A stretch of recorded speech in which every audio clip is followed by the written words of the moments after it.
merci d'être venus pour la presque dernière convention. Je pense que ce sera la toute dernière, elle sera réservée au CSI en ligne. Donc on accueille aujourd'hui Noémie Bricot, qui est ingénieure à IGM, et qui va nous présenter son parcours, son école, son métier, les sciences qu'il y a derrière, etc. Et je ne vais pas prendre la parole très longtemps, juste peut-être pendant la séance, il y aura une feuille qui va circuler, c'est la feuille d'émargement. Ceux qui sont venus en classe entière, qui sont en prépa, c'est peut-être pas la peine de la signer. Par contre, si vous êtes lycéen et que vous avez une autorisation parentale pour les cours, etc., il faut vous signer en face de votre nom. Voilà, comme d'habitude, donc voilà, je vais aller chercher la feuille, je vais laisser Noémie commencer et elle va circuler. Bonjour. Alors, du coup, de ce que j'ai compris, on a des élèves de prépa et des lycéens, un peu toutes filières confondues. Moi, j'ai fait une prépa PC et je vais vous présenter mon métier, mais mon métier, il correspond pas forcément à la filière que j'ai fait en prépa. Je vous expliquerai à la fin mon école, mon parcours, etc. Je trouvais que c'était plus intéressant de commencer par le dur, par la science et par mon métier. J'ai repris un cours qui s'appelle production photogrammétrique à partir d'images spatiales. On m'a conseillé de ne pas utiliser ce mot photogrammétrique parce que ça ne veut rien dire pour le commun des mortels. Du coup, on va le découper ensemble. La photogrammétrie, étymologiquement, c'est photo, la lumière, gramme, l'écriture, bon, j'ai pas le mot en latin, et métrique pour la mesure. Donc en gros, c'est mesurer à partir d'images, mais n'importe quel genre d'image. Donc on a plusieurs niveaux de photogrammétrie. On peut la faire au sol avec un appareil photo, un téléphone portable même, très simple.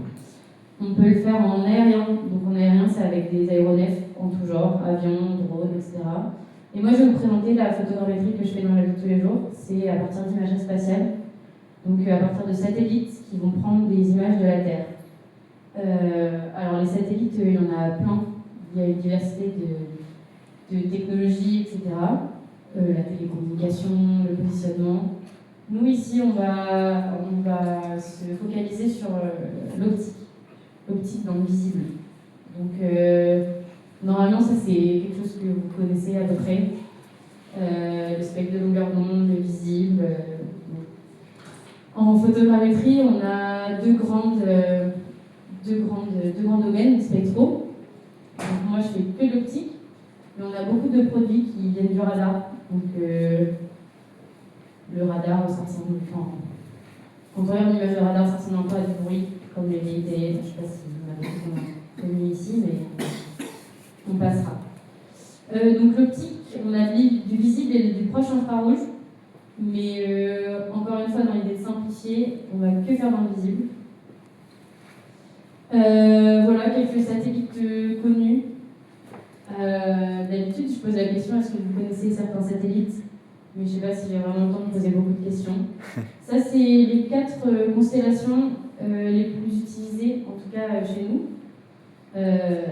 Spot 6 et 7, qui commencent à être un peu vieux. Ils font des très grandes images, en gros. Pléiade HR, c'est pour Pléiade haute résolution. C'est des images à peu près moyennes. Pléiade Néo, ça se rapetit encore. Donc ça, c'est un des points assez intéressants, c'est qu'au fur et à mesure des années, l'image spatiale, elle date des premiers satellites optiques, donc c'est pas si vieux. Ça a genre une vingtaine d'années. Peut-être un peu plus. Le Spot 1, il a été lancé en 1986. Donc à partir de là, il y a eu énormément d'avancées. Et donc les images sont passées de centaines de kilomètres de long à 14 km pour Pléiade Néo. Et la dernière constellation qui a été lancée en juillet 2025, elle a des images de moins de 10 km. Donc en taille sur le sol, quoi. Et Sentinelle-2, c'est la constellation européenne. Les images sont très grandes, mais ça reste à noter que c'est des international souvent. Le reste, c'est Airbus France. Voilà, bon, ça c'est un schéma très simple de mon métier. Les deux premières parties, l'acquisition et la production des images, c'est plutôt les constructeurs qui les font. Donc Airbus, l'ESA, le CNES aussi, le CNES, Centre National d'Études Spatiales. Nous, on est plus là où il y a un point d'interrogation. Donc c'est ce que je vais présenter aujourd'hui. Ça va être dense, je suis désolée, mais j'ai essayé de simplifier au max. Et donc les deux dernières parties, c'est les parties aussi très intéressantes, mais que j'aurai pas le temps de vraiment détailler. Je vais présenter un peu les produits qu'on crée avec des images spatiales. Mais si vous avez des questions, n'hésitez pas après la présentation. Donc voilà. Donc ça, c'est le gros du sujet. Comment est-ce qu'on passe dans une photo prise par un satellite à mon ordinateur à Toulouse? Déjà, on va parler du satellite. Un satellite, c'est en optique, en tout cas, c'est principalement trois grandes parties. La plateforme, donc c'est la structure, c'est comme la carrosserie. Elle permet de maintenir en l'air. Donc les satellites optiques, ils sont entre 500 et 800 km d'altitude au-dessus de la Terre. Suivant la technique du satellite, il est plus ou moins haut en altitude dans l'espace. Mais en général, chaque tranche est respectée, la télécommunication est plus basse, le positionnement est plus loin. Le positionnement, c'est les GPS. Donc cette plateforme, elle a tous les appareils de mesure, en plus de l'appareil photo. C'est vraiment un appareil photo. Donc il y a le temps, il y a une horloge, et il y a tout ce qui est position et orientation, qu'on détaillera un peu plus loin. Mais en gros, la plateforme, c'est le plus important pour pouvoir avoir une image intelligible. Ensuite, on a l'imageur optique, donc c'est ce que j'appelle l'appareil photo. C'est des détecteurs, donc c'est des petits capteurs qui permettent de récupérer la lumière émise par le sol, enfin réfléchie sur le sol. Il y a deux formes principales de capteurs. Soit c'est une barrette, donc c'est plein de capteurs côte à côte, comme une lignée de pixels. Soit c'est une matrice, donc ça c'est beaucoup plus comme un appareil photo ou un téléphone. C'est une matrice de détecteurs qui vont prendre en une seule fois tous les pixels. Donc, en plus du détecteur, on a bien évidemment tout un écosystème de lentilles, de télescopes pour pouvoir voir quelque chose qui est à 500-800 km de loin. Ça, je ne rentrerai pas en détail. A priori, c'est quelque chose qui est déjà vu en cours. En tout cas, moi, je l'avais vu avant d'arriver dans mon école. Et c'est des enchaînements de lunettes et de miroirs pour pouvoir rezoomer. Et la dernière partie importante d'un satellite, c'est une fois qu'on a notre structure, une fois qu'on a notre image, comment est-ce qu'on va la récupérer sur Terre? On a deux moyens de la récupérer sur Terre. Soit c'est une transmission directe, donc on l'envoie sur des ondes, des micro-ondes. Donc ça, c'est les bandes. Normalement, il y avait les longueurs d'onde. C'est entre 15 et 30 pour la bande L, centimètres de longueur d'onde, et autour de 3 cm de longueur d'onde pour la bande I. Soit on enregistre à bord, donc en espèce de disque dur, qui est plutôt des bandes. Enfin, c'est froid, quoi. Un disque dur, c'est plus compliqué. Une bande, c'est vraiment, on la récupère si besoin. Normalement, on la récupère pas, on récupère les images en direct. Voilà, des petites images. À gauche, là-bas, c'est Spot 5. C'est le premier satellite qui a été utilisé dans mon service. Pourquoi? Parce que l'appareil que vous voyez là, en modélisation, c'est un appareil qui permettait une stabilité plutôt énorme des images et qui donc nous permettait de les exploiter il y a 20 ans avec une très grande précision. La structure est un peu tout le temps pareille, c'est juste qu'au fur et à mesure des satellites et des années, elle s'est rétrécie. Donc là, on voit un peu en schéma des miroirs. Donc le capteur en haut à droite, les miroirs, les lentilles, et le fait de pouvoir bouger le miroir, ça nous permet de droite ou à gauche, ou au nadir. Donc au nadir, ça veut dire en bas, directement en bas. Cette image-là, elle me permet de détailler un peu plus les différents capteurs qu'on a. Parce que oui, nous, ce qui nous intéresse, c'est le capteur qui va nous permettre de prendre la photo. Mais en fait, on a plein d'autres capteurs. Un gyroscope, c'est ce qui nous permet d'avoir les angles, de savoir dans quelle position notre appareil est. On a deux senseurs capteurs qui sont super intéressants. Le capteur qui permet de voir où est-ce qu'est la Terre et le capteur qui permet de voir les étoiles. En fait, un satellite, de façon native, il va se positionner dans l'espace en regardant ce qui l'entoure. Donc les capteurs du haut, ils permettent de regarder les étoiles, de pouvoir les reconnaître et de pouvoir dire bon, on est à peu près à cet angle-là. Bon, on n'est pas ultra précis, mais ça permet d'avoir des erreurs natives quand on récupère les images entre 10 et 100 mètres, ce qui est plutôt énorme pour un satellite qui est à 500-800 km d'altitude.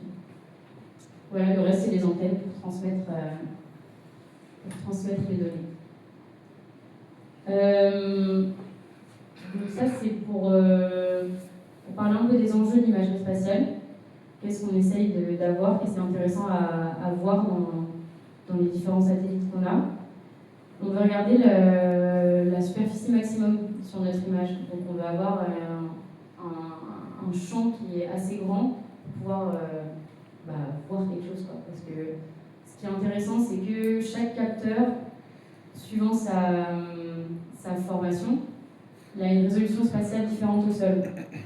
Donc les premiers satellites, ils ont des pixels qui correspondent à une dizaine de mètres. C'est énorme, on voit rien, on comprend rien sur une image avec un pixel à 10 mètres. Je ne sais pas si vous voyez ce que c'est qu'un pixel, j'imagine que oui. Mais là, les derniers satellites, ils sont à 30 cm de résolution. Donc un pixel, sur un pixel, vous pouvez voir un détail de votre voiture, quoi. Enfin, c'est presque comme une image de loin avec son appareil photo. Donc ensuite, avec cette image qui est plus ou moins grande, on veut pouvoir observer ce qu'on veut. Logique, on veut faire une photo sur la France, donc on va demander une photo sur la France. Ça demande une certaine agilité du satellite. Enfin, on aimerait bien pouvoir le faire bouger, ça c'est pas trop possible, mais on veut quand même pouvoir pointer là où on veut regarder. Et aussi, pour certains produits, on veut pouvoir acquérir une image en 3D. Donc pour acquérir quelque chose en 3D, il faut avoir plusieurs angles pour pouvoir voir le côté droit, le côté devant, derrière et gauche, pour pouvoir créer du volume, quoi. Et dernièrement, c'est la résolution. On veut pouvoir comprendre le plus possible. Donc j'ai déjà parlé de la résolution spatiale, il y a aussi la résolution en radiométrique, donc en couleur. Plus le capteur est bon, j'ai envie de dire, plus on aura des détails dans la couleur et plus on pourra vraiment interpréter, différencier les couleurs d'eau, différencier les couleurs de bâtiments. Grâce à des capteurs très précis, on peut même différencier certaines espèces d'arbres. Donc c'est assez intéressant. Pour les arbres, il faut passer plus dans l'infrarouge, donc je ne m'étalerai pas sur le sujet, mais on peut voir énormément de choses du ciel finalement. Donc voilà, ça c'est deux points qui sont assez importants. Un satellite, il n'est pas pilotable. C'est-à-dire qu'il est sur son orbite, il va tourner autour de la Terre, un peu comme, pas vraiment comme un déchet, mais on ne peut pas trop le faire bouger de son orbite. Par contre, ils ont une agilité. Donc ça veut dire que la plateforme que je vous ai montrée, elle a des capteurs qui permettent de faire bouger son appareil photo. Donc soit pour prendre des images un peu par-ci par-là, soit pour prendre des très grandes images. Ça c'est ce qui va nous intéresser parce que ça permet d'avoir une cohérence dans le paysage. Soit prendre un grand chantier. Donc ça c'est une formation qu'on appelle en chantier. Donc c'est plein de grandes images côte à côte. Pareil, c'est super intéressant pour créer des cartes parce que je ne sais pas si vous êtes au courant, mais l'IGN c'est un peu l'institut des cartes, les cartes de Rondeau et tout. Donc la finalité en général, elle est à peu près de faire des cartes. Et donc le deuxième point, c'est que les satellites ne voient pas à travers les nuages. Mais ils ne voient pas à travers les nuages, ils ne voient pas à travers tout ce qui est entre l'appareil et le sol. Ça c'est parce que c'est un capteur passif. Je ne m'étalerai pas sur le sujet, mais en gros, Si le soleil il reflète, il voit. Si le soleil ne reflète pas, bah, il ne voit pas. Enfin, il voit le premier truc qui est visible, souvent les nuages. C'est un peu embêtant parce que je ne sais pas si vous êtes au courant, mais il y a quand même certaines zones, les zones équatoriales, qui ont des nuages presque toute la journée. On ne les voit pas beaucoup. Donc un petit détail sur l'image, ça c'est culturellement important je pense. Une image elle se lit dans ce sens-là, donc l'axe des Y il est à l'envers. On n'appelle pas XY aussi, on l'appelle ligne colonne. Ça c'est intéressant à retenir, surtout si un jour vous terminez dans le développement de logiciels informatiques, parce que c'est très chiant de devoir tout le temps changer nos XY pour faire des colis ou des demi-cols. Voilà. Et ça, c'est l'image dans le repère de l'appareil. On appelle ça le plan focal, donc c'est vraiment lié à l'axe optique et pour pouvoir placer le capteur au sein de l'appareil. C'est un peu transparent dans le reste, mais c'est une image pour pouvoir un peu comprendre.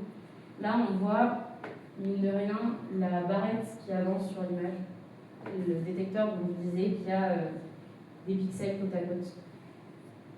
Une matrice, elle prendrait tous les pixels en même temps. Bon, là, on rentre un peu dans des trucs un peu plus compliqués. Une image, elle est compréhensible que si on sait quand est-ce qu'elle a été acquise.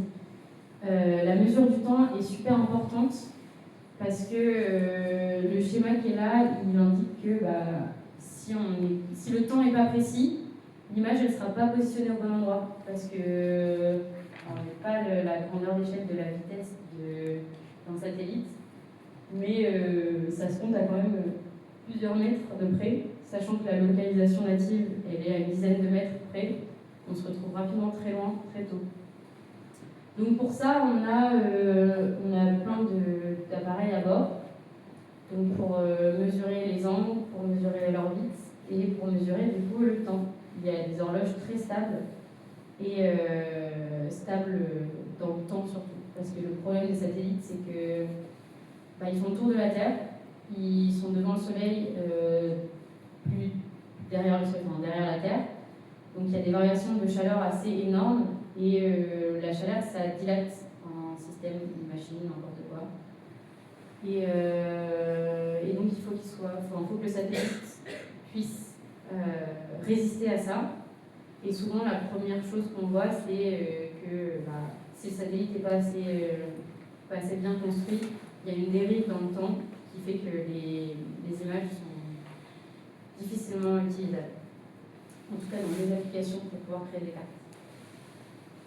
Il y a d'autres applications où c'est pas forcément intéressant de savoir ça. Par exemple, si on veut faire des images d'astres autres que la Terre, tant qu'on sait que c'est l'astre, en général, on peut plutôt pas mal se positionner parce qu'il n'y a pas forcément de route, tous les détails sont assez gros, donc assez intelligibles. Le temps, il est rattaché au temps universel, donc IPC. Voilà. Comme beaucoup de choses au final. J'ai pas la définition du IPC, mais c'est les scientifiques qui ont décidé à un moment où c'était le début du temps, et depuis ils n'ont pas arrêté. Voilà, donc ça c'est l'effet sur l'image. Si on a un delta T trop important, notre image elle est décalée. Ça c'est un peu des schémas de l'acquisition du satellite, des schémas de l'orbite. Sachant qu'il faut prendre en compte que le satellite bouge, mais la Terre aussi. Donc au final, ça donne des trucs un peu comme ça. Ça, c'est les traces au sol, donc en haut de spot de 6, 7 et en bas de Pléiades 1A et 2A. Alors, en haut, c'est vraiment juste la projection de la position du satellite sur le sol sur une journée. Donc on voit qu'elle repasse sur 2 axes là. Mais en gros, sur une journée, ils font plus que le tour de la Terre. Enfin, ils font plusieurs fois le tour de la Terre et surtout, ils voient toute la Terre en une journée. En bas, donc on a la ligne du milieu qui est la position au sol du satellite et on a la fauchée, donc c'est la grandeur au sol qui est vue par le satellite. Donc elle est fine sur l'équateur, large sur les pôles. Parce que c'est juste un problème de projection. En gros, il voit toujours la même largeur de fauché. Juste quand on projette sur une carte plane, il y a des petits défauts. Ça, c'est une autre matière aussi très intéressante. Trop compliqué pour m'étaler dessus, pareil. Mais ce qu'on voit, c'est que du coup, on peut voir toute la Terre en une fois, enfin en une journée. Ça, alors, on rentre encore plus dans le dur, parce qu'en gros, pour pouvoir utiliser une image, il faut savoir où est-ce qu'elle est. Pour savoir où est-ce qu'elle est, il faut savoir où est-ce que le satellite il est. Ça, c'est une science à part qui s'appelle l'orbitographie. Certains, vous allez le voir, d'autres non. Donc pour décrire l'orbite d'un satellite en général qui tourne autour d'un astre, on utilise les éléments keplériens. En gros, c'est plein d'angles par rapport à un repère qui vous permet de voir la position et la vitesse d'un objet qui tourne autour d'un astre selon une ellipse. A priori, tous les objets tournent autour des astres selon des ellipses. Donc, super intéressant. Très compliqué. Ce qui est important là, c'est l'équation qui est un peu cassée, qui s'appelle la loi des airs, qui permet de connaître, à partir de la taille de l'ellipse et des informations sur l'astre de référence, le temps de révolution d'un satellite. Un satellite au sens large, c'est-à-dire un objet qui tourne autour d'un astre. Pour l'observation de la Terre, on utilise plusieurs orbites différentes. Des orbites circulaires, donc qui font le tour, des orbites géostationnaires, donc ça c'est un orbite particulier qui permet de rester à peu près au même endroit, au-dessus de la Terre. Tout à l'heure on a vu les traces, ça c'est un orbite circulaire, et géostationnaire ça fait plutôt un orbite qui permet de voir toujours la même chose. Ils ne sont pas trop utilisés en imagerie parce qu'on veut voir le plus possible, et si on reste au-dessus du même endroit, c'est pas très intéressant. Les orbites, elles sont héliosynchrones, ça veut dire synchrone avec le Soleil. En général, on passe au-dessus d'un point autour de 10-11 heures, parce que c'est la luminosité la plus intéressante pour voir plein de trucs sur le sol. Polaire, donc ça veut dire que c'est un cercle qui va tourner à peu près autour des pôles, plutôt que quasi-polaire. Et phasé, donc ça veut dire synchrone, mais toujours au même moment. Voilà, ça c'est un petit point sur l'orbitographie. Pour pouvoir savoir, maintenant on sait comment est-ce qu'il tourne, donc on a une équation d'espèce de rotation, mais on veut savoir où est-ce qu'il est sur cette orbite. Pour ça, on a deux façons de calculer le positionnement du satellite. Le GPS, donc le GPS, il va communiquer avec d'autres satellites pour pouvoir avoir une mesure précise de ses coordonnées. Et les stations au sol. Donc ça, c'est un réseau de balises qui est français, qui s'appelle Doris. La position est calculée à partir de l'effet Doppler. Si vous ne l'avez pas encore vu, vous allez le voir, ça c'est sûr, certain. En gros, on a plein de stations sur le sol qui vont calculer entre guillemets la vitesse avant, la vitesse après, et ils vont à peu près savoir en commun où est-ce est positionné le satellite.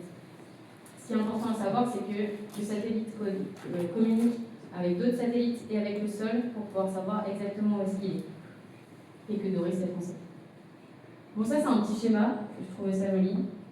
C'est un peu pour expliquer que une position, elle est intéressante et elle est intelligible si elle est sur un repère. Nous, notre repère, c'est toujours le centre de la Terre, c'est toujours lié à la Terre. Mais parce qu'on travaille sur la Terre, il y a plein d'autres repères qui existent. Par exemple, l'orbitographie, c'est souvent des repères célestes. Voilà. Maintenant qu'on sait un peu comment est-ce qu'on trouve la position d'un satellite, qu'est-ce que ça fait si on ne sait pas vraiment où est-ce qu'il est le satellite? J'ai essayé de trouver les schémas les plus simples possibles. Le carré noir, c'est l'image comme elle devrait être, et le carré violet, c'est l'image comme elle est s'il y a une erreur. Donc, la première ligne, c'est pour les détecteurs en ligne, donc une barrette de capteurs. Et le satellite, il va dans ce sens-là. Donc, si on a un problème sur l'orbite en longitude, on va être décalé le long de la trace. long track en anglais. En latitude, ça va être across track, donc sur les côtés. Et en altitude, si c'est une barrette, ça va être un effet de grandissement. Donc c'est un peu comme un facteur d'échelle. Et c'est comme si on avait l'impression que la barrette était plus grande ou plus petite que ce qu'elle était vraiment. Et en bas, c'est pour un capteur matriciel, du coup. Donc une matrice de capteur. Si on ne sait pas exactement où est-ce qu'il est en altitude, le satellite, ça va être en effet de zoom ou de dézoom.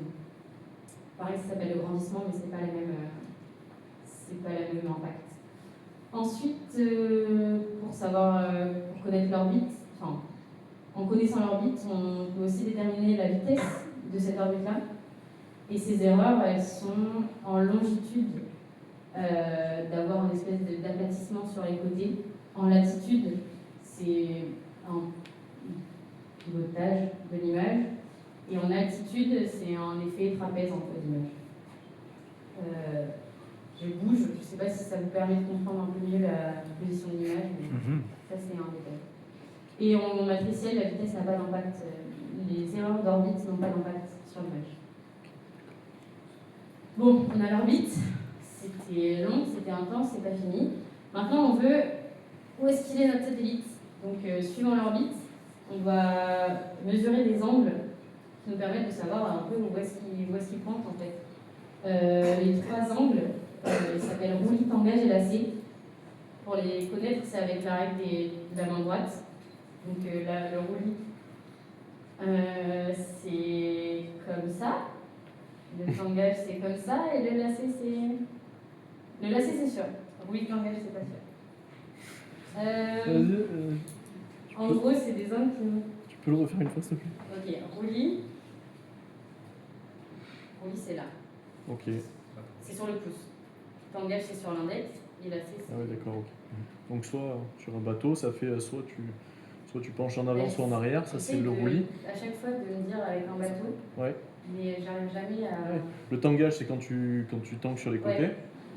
Et l'autre, le lacet, c'est celui-là que j'ai... C'est- Ah oui, c'est d'accord, une ok, rotation, c'est quand tu pivotes, quand ton bateau c'est il pivote comme un peu. tourner, Ouais. en fait. Ok. Sauf que comme le satellite il reste sur son orbite, bah... Ouais, ok. il tourne. Pour décrire ces angles-là, on a trois façons de les exprimer, soit avec des angles, donc en radians, parce que c'est des tout petits angles, soit à l'aide de matrices, soit à l'aide d'un outil qui est super puissant en mécanique spatiale, qui sont les quaternions. Pareil, je ne vais pas m'étaler sur le sujet, mais en gros, c'est des complexes de complexes qui nous permettent de décrire une rotation de manière ultra simple. C'est un outil ultra puissant et très compliqué. Intéressant si vous voulez faire de la mécanique spatiale et travailler dans tout ce qui est satellite. Bon là, pareil, j'ai essayé de mettre des schémas les plus simples de l'effet des erreurs sur les angles d'attitude. Toujours la trace dans ce sens-là, toujours le carré noir, l'image qui est censée être, et le carré violet, l'image qui est si on a une erreur dessus. Donc là, ça montre un peu l'effet de roulis. Donc roulis, ça penche selon l'index, tangage selon le pouce, et lacet, ça tourne l'image. Le problème, c'est que ces angles-là, bah, il n'y en a jamais un seul qui change, donc on a tous ces effets-là en même temps. Et donc la vitesse, pareil, ça a un impact. Voilà. En plus de ces effets d'erreur sur l'orbite, ces effets d'erreur sur les angles d'attitude, on a aussi les effets d'erreur sur la plateforme en elle-même, si elle vibre un peu, si tout n'est pas bien calibré, etc. Enfin, il y a énormément d'erreurs à prendre en compte quand on modélise une image. Voilà, donc ça c'est le cœur de mon métier. C'est passer de référentiel en référentiel pour aller du capteur jusqu'à la Terre. Donc là, j'ai essayé de trouver le schéma pareil, le plus simple, mais en même temps il dit beaucoup. Du passage de repère à repère. Ok, le premier repère c'est le détecteur, donc c'est la première chose qu'on a vue. Le deuxième repère c'est l'instrument. Donc ça c'est les capteurs pour savoir où est-ce qu'est le satellite dans le ciel. Le repère du satellite c'est les attitudes, donc c'est savoir comment est-ce qu'il tourne. Et le repère lié à l'orbite, c'est la position du satellite sur son orbite. Donc on passe d'un repère à l'autre pour arriver à une description des coordonnées sur le repère terrestre, donc des coordonnées x, y, z comme on connaît tous, normalement. Là, ça paraît super simple, ça l'est pas du tout. Mais en gros, ça c'est vraiment le cœur même, savoir comment modéliser ce passage du détecteur jusqu'à la Terre. Ça c'est un petit peu de présentation des déformations qu'il y a. Les déformations dues aux variations d'orbite, ça se voit pas tellement au final. C'est vraiment un zoom ou un dézoom, quoi. Et les déformations par contre dues au mouvement d'attitude, ça change l'image. Donc là, la déformation en roulis, elle fait des igoulis, pas d'autre mot. La perturbation en tangage, elle fait que les pixels n'ont pas la même taille. Et la perturbation en lacet, donc pas la même taille entre eux, et là pas la même taille sur une seule acquisition. Je ne sais pas si c'est plus parlant que les carrés violets, mais c'est pas plus.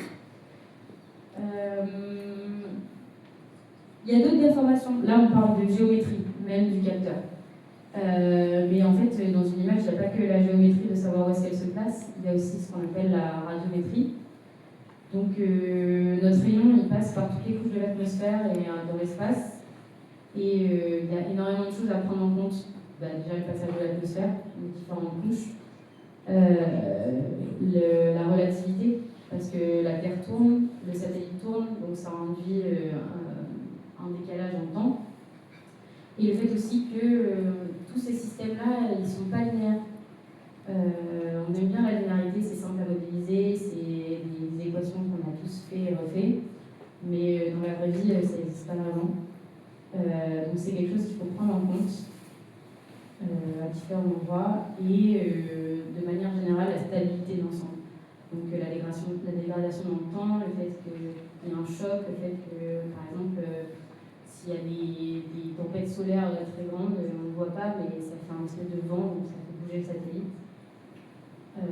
Plein de trucs à prendre en compte quand on voit une image qui n'est pas belle pour la modéliser. Et donc à droite, c'est tout ce qui est par rapport à la plateforme. Les panneaux solaires, parce que chaque satellite a des panneaux solaires pour continuer à opérer. Voilà. Donc en gros, tout est important pour pouvoir savoir où est-ce qu'est l'image. Maintenant, on a calculé la position du satellite, cool, mais elle est où notre image? Pour calculer le modèle, la position de l'image, on a deux façons, soit de façon directe, soit de façon indirecte. Je n'ai pas détaillé les équations, mais en gros, c'est des équations qui permettent de passer de coordonnées terrestres à Lincoln sur les pixels des images.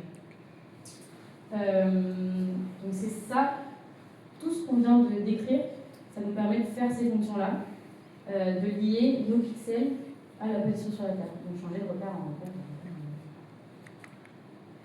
Comment on fait? On fait des points. Donc chaque image, c'est une collection de pixels qui a différents détails. Les points en bleu, les croix bleues, c'est les points caractéristiques. Il y a plein d'algorithmes qui existent, certains vieux, certains récents, certains basés sur de l'IA, certains basés sur la vision d'un opérateur. On va chercher qu'est-ce qui est compréhensible sur notre image. Un point de bâtiment, un carrefour, une plaque d'égout. Les algorithmes, en général, ils prennent des points qui sont compréhensibles presque que par eux. Genre un buisson qui ne bouge pas trop, le milieu d'une route. Bon, ça, on ne comprend pas trop, mais c'est calculé sur plusieurs couches d'informations. Et ça fonctionne. Promis, ça fonctionne.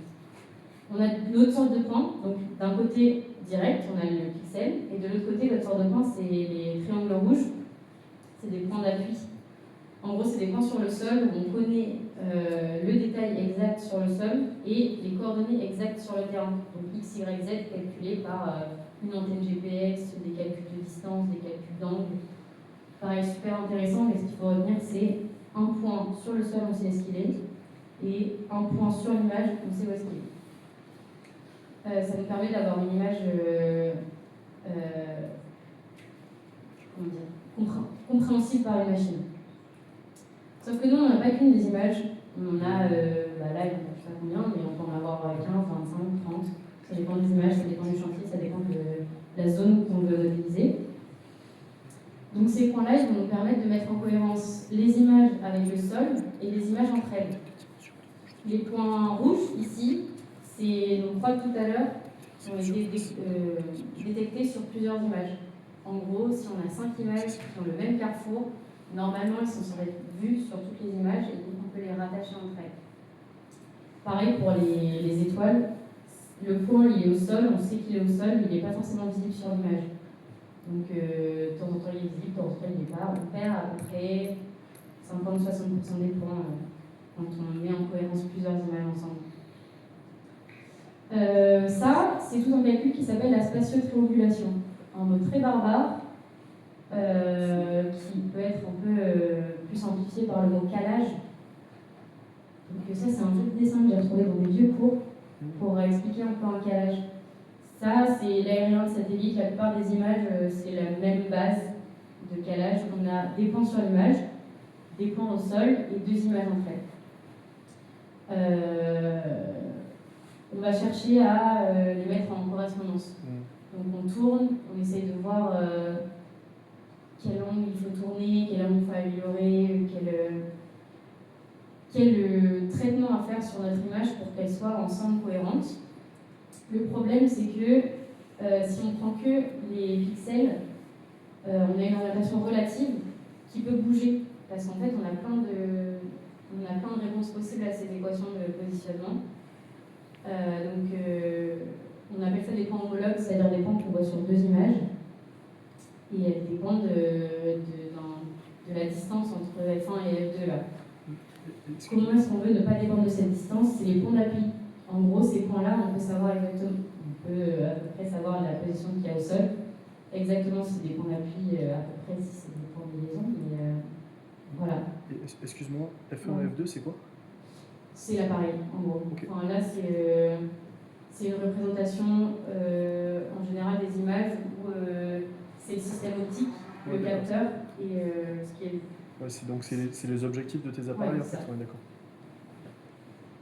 Donc pour pouvoir avoir une orientation absolue, on a la position relative de nos 2 images et la position exacte des points au sol. Là c'est cool, une fois qu'on a ça c'est trop bien parce qu'on a 2 images, on sait exactement ce qu'elles sont et on sait exactement quel traitement à faire pour les mettre en cohérence entre elles. Parce que là on en a 2, comme je disais tout à l'heure, ça peut être 2, 15, 20, 30 images, donc peut-être pas 30 mais beaucoup d'images ensemble. Il faut faire ça entre chaque couple ou avec 3 images, donc ça complexifie énormément les équations.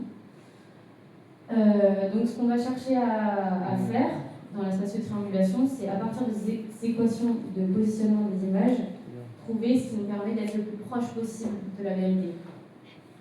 On cherche à minimiser les écarts entre les appuis sur l'image et leur position au sol, et les liaisons et leur position estimée. Donc ça, c'est un schéma très simplifié de ce qu'on appelle l'optimisation. En gros, c'est une fonction qui va calculer le coût, c'est-à-dire, dans notre cas, ce sera la distance en moyenne de nos points par rapport à leur vraie position. Et on va chercher à être le plus bas possible suivant plein de paramètres. Donc tous les paramètres qu'on a détaillés au début, orbite, attitude, position des points, tout ça là, ça va rentrer dans cette fonction-là et on va essayer de le minimiser.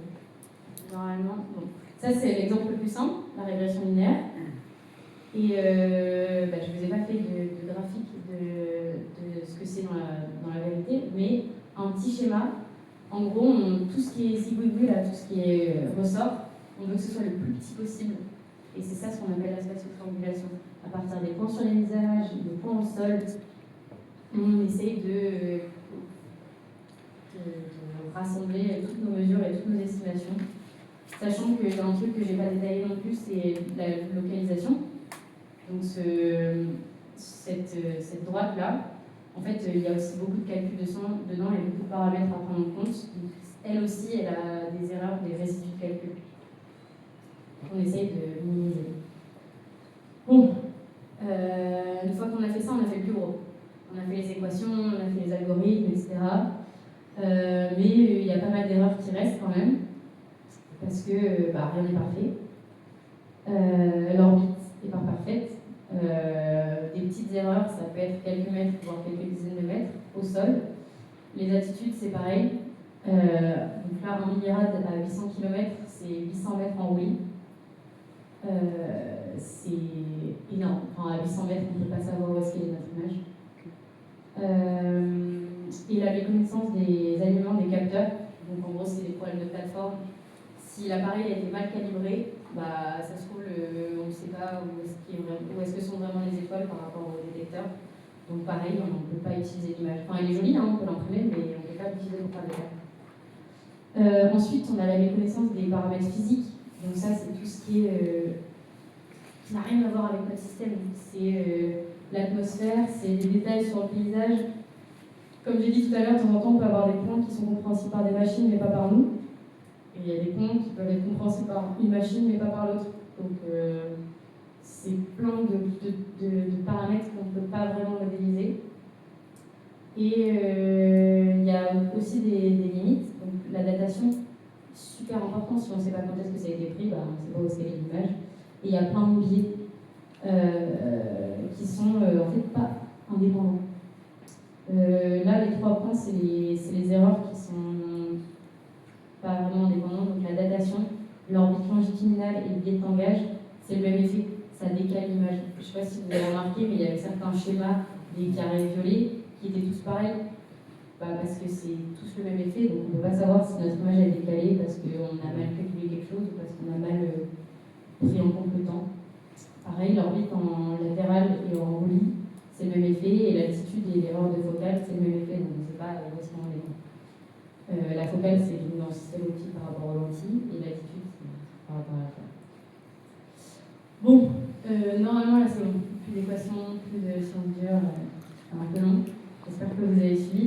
Maintenant, j'ai essayé de présenter au plus simple possible à quoi ça nous sert d'avoir des images qui sont toutes cohérentes ensemble, au final. Parce qu'on n'utilise jamais vraiment juste une image, on les met en cohérence ensemble pour pouvoir créer des produits. Donc les premiers produits qui sont utilisés, c'est les ortho-images. Qu'est-ce qu'une ortho-image? C'est une espèce de puzzle de toutes nos images. Donc elles sont toutes bien positionnées. On va vouloir les découper pour prendre ce qui est intéressant dans l'image. Donc les pixels qui ne sont pas trop loin, donc pas trop déformés. Les pixels qui n'ont pas de nuages, les pixels qui sont jolis en gros, mais dans tous les sens du terme joli. On va les coller ensemble et on va ajouter des informations d'altitude parce que quand on a une image du haut, de temps en temps, on n'est pas vraiment en haut. Donc si un bâtiment est grand, si une montagne est haute, il y a des pixels qui sont cachés. Donc on va essayer d'enlever ces parties-là des images qui ne nous intéressent pas parce qu'on ne voit pas. Et ça nous crée une grande image qui est superposable exactement avec une carte. Une carte, donc des levées de terrain, une carte quoi. C'est une image, suivant comment elle est construite, avec ou sans pixels cachés, mais qui est utilisable pour modéliser, par exemple, des glissements de terrain. En général, c'est sur la coulée. Quand on ajoute un paramètre d'élévation, on va savoir où est-ce que l'eau va aller d'un point A à un point B.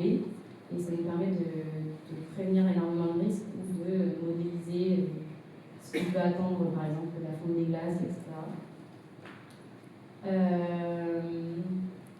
Voilà, un peu ça, c'est des produits hygiène. Je vais quand même faire la pub de là où je travaille. La BD Ortho, c'est une base de données qui est accessible en ligne. Toutes ces bases de données sont BD, ces bases de données sont accessibles en ligne sur carte.gouv.fr. et elles viennent tous d'un calcul sur une image rectifiée. C'est pas forcément des images satellites pour l'instant, mais ça va le devenir un jour. Et à partir de cette image, on va récupérer les informations des objets sur cette image, donc là, les topos, les routes, les forêts, les lacs, les rivières, les bâtiments. Et après, c'est un peu juste pour les citer, la VD parcellaire pour les parcelles, donc les zones qui sont possédées, quoi, soit par l'État, soit par des particuliers, soit par des entreprises. Et en dessous encore, la VD adresse.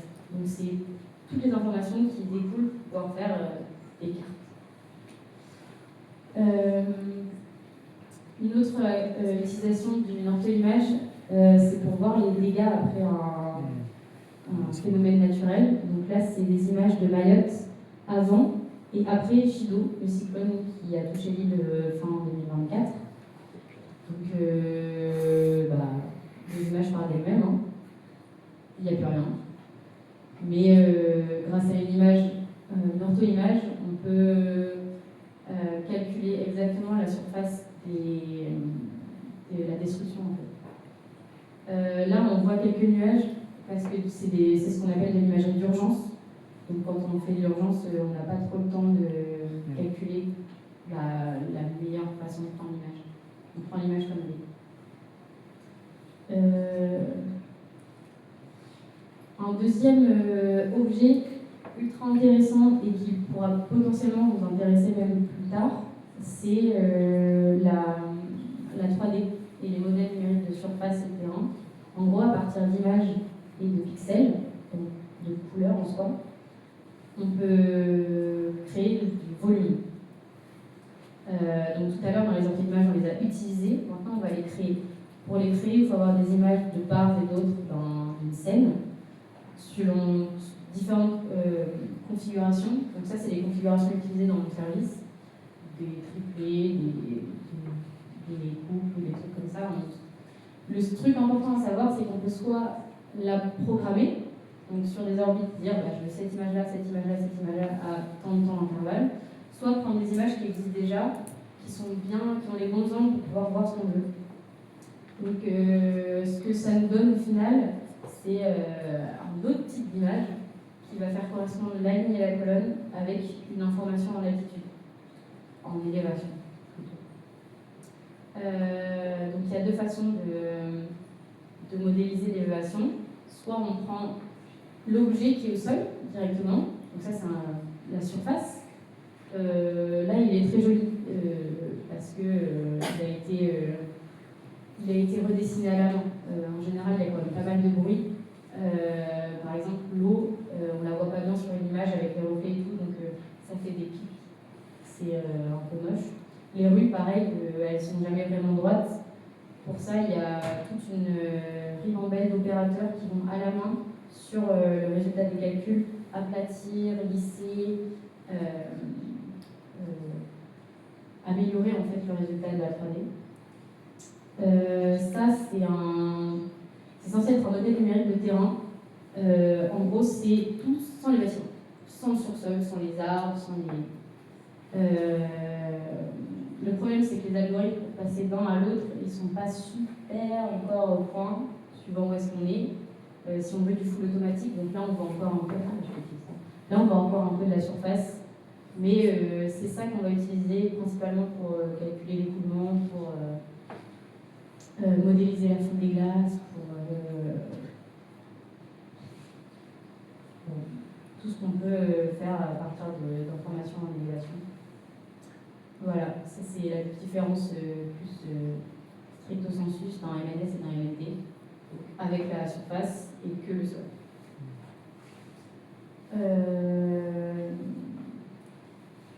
Ça c'est une image en fait dans MNS mondial, parce que là on était un peu sur des scènes de quelques images.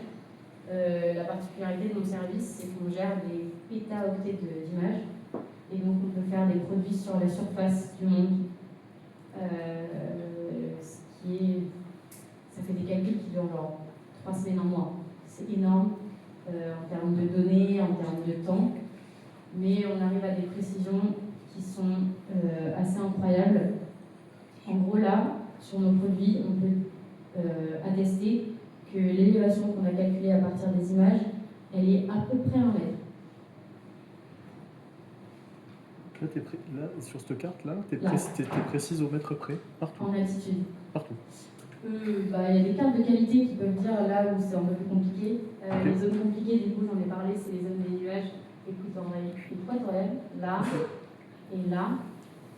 C'est pas fifou. Et les déserts, donc là et là. Sachant que, fun fact, il y a des déserts qui bougent vraiment. On a des images, ah oui, ok. on a des images de dunes qui passent d'un côté à l'autre d'une route.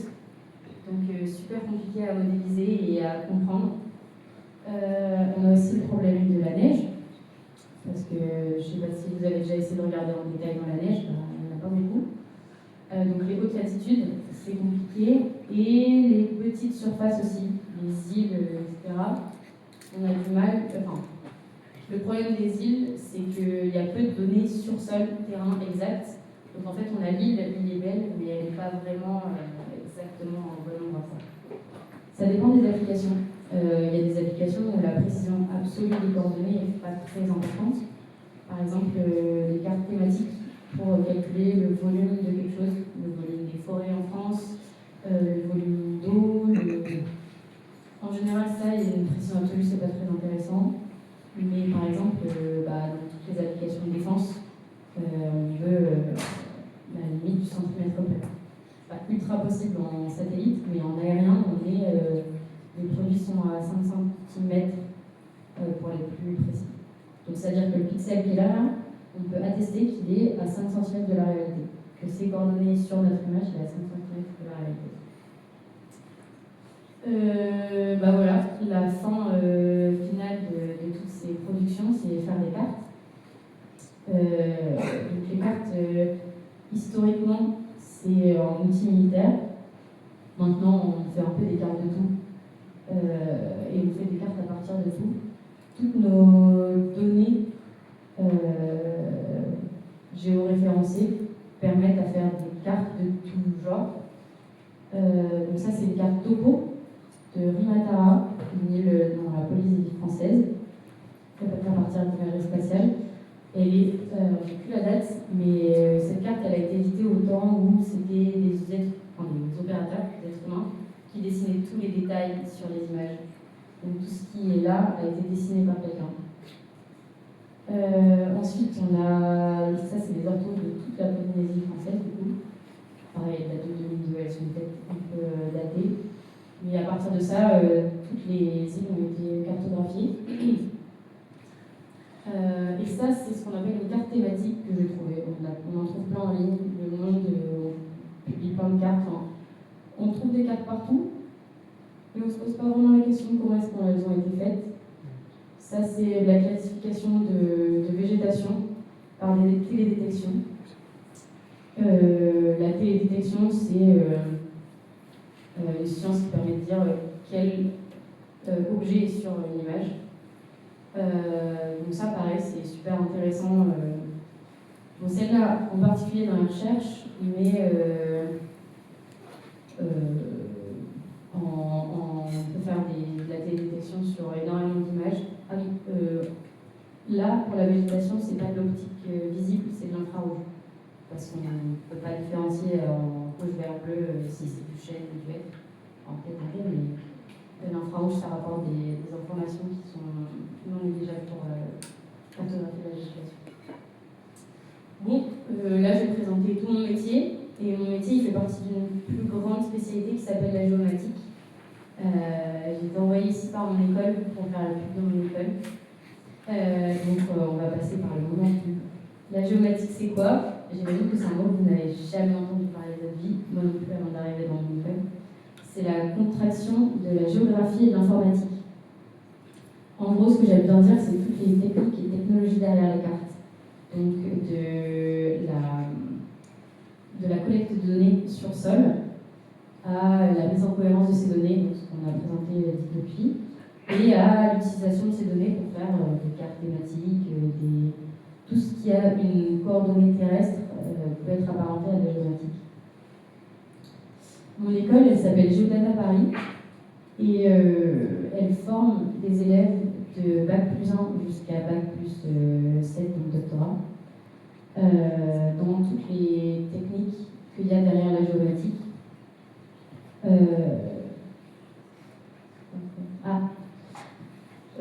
Oui, en gros, ça fait un peu rire quand on dit ça, mais c'est vrai que toutes nos filières et tous nos cours sont liés à la production de cartes. La Géodata Paris, c'est une école de l'IGN, donc en gros, tout ce qu'on fait à l'IGN, on le fait à l'école. Donc ça passe par de l'informatique pure et dure, de l'architecture réseau, du développement d'outils, jusqu'à du travail terrain, donc passer toute la journée sur les routes avec un trépied et des appareils pour pouvoir dire qu'est-ce qui est où. Le gilet jaune très important, pour ne pas se faire écraser. Oui, donc ce qui est écrit là, observer, mesurer, analyser, modéliser et représenter tout à peu près en fait. Parce que avec toutes les techniques qui existent aujourd'hui, on peut à peu près tout documenter et tout rendre disponible. Mais on ne se rend pas compte de tous les travaux qu'il y a dans tous ces différents métiers. Donc la grande école de la géodata. La géodata en français, c'est l'information géographique. C'est des données géoréférencées, vraiment, tout tourne autour de la coordonnée. Donc la géographie, la cartographie, les sciences de la Terre, parce que observer la Terre, ça sert plutôt pas mal pour pouvoir en tirer des conclusions. Les géodata sciences, alors ça c'est tout ce qui est développement métier, j'ai envie de dire. C'est développer des outils qui permettent d'intelligibiliser les données. Et l'informatique numérique, donc ça c'est vraiment l'ordi, les serveurs, le cloud, enfin, du développement pur et dur, j'ai envie de dire. Je vais laisser les prix. L'ambition de l'école, c'est former des ingénieurs spécialistes de haut niveau capables de maîtriser toutes les étapes de la chaîne de valeur des données géolocalisées, pour bien produire, traiter, représenter et diffuser la géodata, pour irriguer les usages de cette donnée par des spécialistes bien formés. En gros, ce qui est sympa dans l'école, c'est qu'on a, on a 2 ans de tronc commun. Donc 2 ans de tronc commun, c'est pas très courant dans les écoles d'ingénieurs, ce qui nous permet d'avoir une base dans tous les domaines de la géomatique. Et après, en dernière année, on va spécialiser dans ce qu'on préfère. Le tronc commun, il est sur des matières qu'on connaît tous, les maths, la physique, les sciences sociales, la géographie, les langues, etc. Et aussi sur les cours qui sont spécialement de la géomatique. On en a plein, on a la topographie, donc c'est les cartes terrain, la prise des terrains. On a la géodésie, qui est la science du calcul de la forme de la Terre, donc tout ce que j'ai présenté avant, la photogrammétrie. Et le traitement d'image, donc à partir d'image, faire des codes de la donnée. Et après, on a tout ce qui est informatique générale et appliquée. En gros, on touche à tout. Il y a tout, on est censé avoir une base dans tout, ce qui nous permet d'être ultra polyvalent en sortie. Et après, on choisit une spécialisation dans ce qu'on a préféré dans nos 2 ans. Ce qui est sympa aussi, c'est qu'on a pas mal de projets. Là, je ne vais pas les détailler parce que chaque école a ses projets et c'est super intéressant de pouvoir travailler en groupe et d'être chaperonné par des spécialistes dans leur domaine. Et bien évidemment, on a des stages à l'étranger, en entreprise et dans la recherche. Donc ça, c'est la planche sur les différentes filières qu'on a. Donc, qui peuvent aller de la cartographie et management développement durable à du management dans les données et dans les data science. Donc ça, c'est 2 filières qui font pas mal d'IA. Et après, on a les 2 là, c'est les techniques pures et dures de la géomatique, avant l'application. Et après, c'est la filière informatique et la filière sur les données de forêt, qui est en collaboration avec AgroParisTech, école d'agronomie. Ensuite, je ne détaille pas forcément, mais C'est une école d'ingénieurs, mais il y a d'autres diplômes pour les post-bac, comme je sais qu'il y a des lycéens, il y a des licences pro.